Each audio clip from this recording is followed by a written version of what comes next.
شروع اللہ کا نام لے کر جو بڑا مہربان نہایت رحم والا ہے۔ الف لام میم۔ اس میں کچھ شک نہیں کہ اس کتاب کا نازل کیا جانا تمام جہانوں کے پروردگار کی طرف سے ہے۔ کیا یہ لوگ یہ کہتے ہیں کہ پیغمبر نے اس کو از خود بنا لیا ہے؟ نہیں، بلکہ وہ تمہارے پروردگار کی طرف سے برحق ہے، تاکہ تم ان لوگوں کو ہدایت کرو جن کے پاس تم سے پہلے کوئی ہدایت کرنے والا نہیں آیا، تاکہ یہ رستے پر چلیں۔ اللہ ہی تو ہے جس نے آسمانوں اور زمین کو اور جو چیزیں ان دونوں میں ہیں سب کو 6 دن میں پیدا کیا، پھر عرش پر جلوہ افروز ہوا۔ اس کے سوا تمہارا نہ کوئی دوست ہے اور نہ سفارش کرنے والا۔ کیا تم نصیحت حاصل نہیں کرتے؟ وہی آسمان سے زمین تک کے ہر کام کا انتظام کرتا ہے، پھر ہر کام ایک روز جس کی مقدار تمہارے شمار کے مطابق 1000 برس ہوگی اس کی طرف رجوع کرے گا۔ اسی شان کا ہے وہ خالق جو پوشیدہ اور ظاہر کا جاننے والا ہے، غالب ہے، بڑا مہربان ہے۔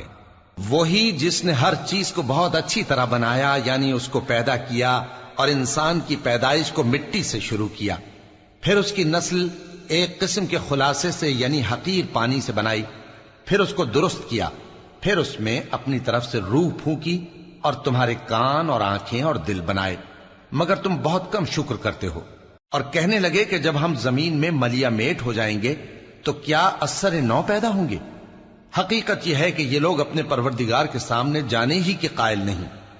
کہہ دو کہ موت کا فرشتہ جو تم پر مقرر کیا گیا ہے تمہاری روحیں قبض کر لیتا ہے، پھر تم اپنے پروردگار کی طرف لوٹائے جاؤ گے، اور تم تعجب کرو جب دیکھو کہ گناہگار اپنے پروردگار کے سامنے سر جھکائے ہوں گے اور کہیں گے کہ اے ہمارے پروردگار، ہم نے دیکھ لیا اور سن لیا، تو ہم کو دنیا میں واپس بھیج دے کہ نیک عمل کریں، بے شک ہم یقین کرنے والے ہیں۔ اور اگر ہم چاہتے تو ہر شخص کو ہدایت دے دیتے، لیکن میری طرف سے یہ بات قرار پا چکی ہے کہ میں دوزخ کو جنوں اور انسانوں سب سے بھر دوں گا، سو اب آگ کے مزے چکھو، اس لیے کہ تم نے اس دن کے آنے کو بھلا رکھا تھا۔ آج ہم نے بھی تمہیں بھلا دیا ہے، اور جو کام تم کرتے تھے ان کی سزا میں ہمیشہ کے عذاب کے مزے چکتے رہو۔ ہماری آیتوں پر تو وہی لوگ ایمان لاتے ہیں کہ جب ان کو ان کے ذریعے نصیحت کی جاتی ہے تو سجدے میں گر پڑتے اور اپنے پروردگار کی تعریف کے ساتھ تسبیح کرتے ہیں اور غرور نہیں کرتے۔ ان کے پہلو بچھونوں سے الگ رہتے ہیں، اس حال میں کہ وہ اپنے پروردگار کو خوف اور امید سے پکارتے اور جو کچھ ہم نے ان کو دیا ہے اس میں سے خرچ کرتے ہیں۔ سو کوئی شخص نہیں جانتا کہ ان کے لیے کیسی آنکھوں کی ٹھنڈک چھپا کر رکھی گئی ہے، یہ ان اعمال کا صلہ ہے جو وہ کرتے تھے۔ بھلا جو مومن ہو وہ اس شخص کی طرح ہو سکتا ہے جو نافرمان ہو؟ دونوں برابر نہیں ہو سکتے۔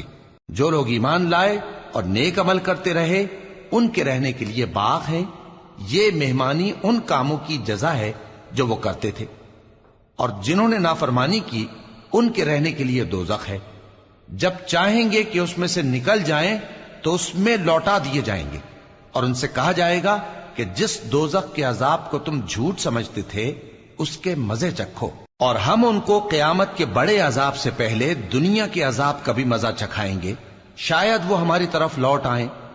اور اس شخص سے بڑھ کر ظالم کون جس کو اس کے پروردگار کی آیتوں سے نصیحت کی جائے تو وہ ان سے منہ پھیر لے۔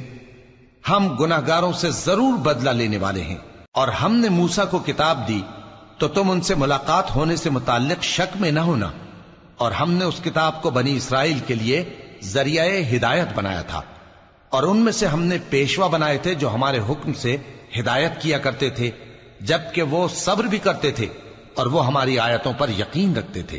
بلا شبہ تمہارا پروردگار ہی ان میں جن باتوں میں وہ اختلاف کرتے تھے قیامت کے روز فیصلہ کر دے گا۔ کیا ان کو اس امر سے ہدایت نہ ہوئی کہ ہم نے ان سے پہلے بہت سی امتوں کو جن کے رہنے کے مقامات میں یہ لوگ چلتے پھرتے ہیں ہلاک کر دیا؟ بے شک اس میں نشانیاں ہیں، تو یہ سنتے کیوں نہیں؟ کیا انہوں نے نہیں دیکھا کہ ہم بنجر زمین کی طرف پانی رواں کرتے ہیں، پھر اس سے کھیتی پیدا کرتے ہیں جس میں سے ان کے چوپائے بھی کھاتے ہیں اور یہ خود بھی کھاتے ہیں؟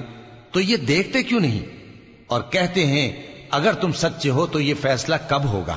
کہہ دو کہ فیصلے کے دن کافروں کو ان کا ایمان لانا کچھ بھی فائدہ نہ دے گا اور نہ ان کو مہلت دی جائے گی، تو ان سے منہ پھیر لو اور انتظار کرو، یہ بھی انتظار کر رہے ہیں۔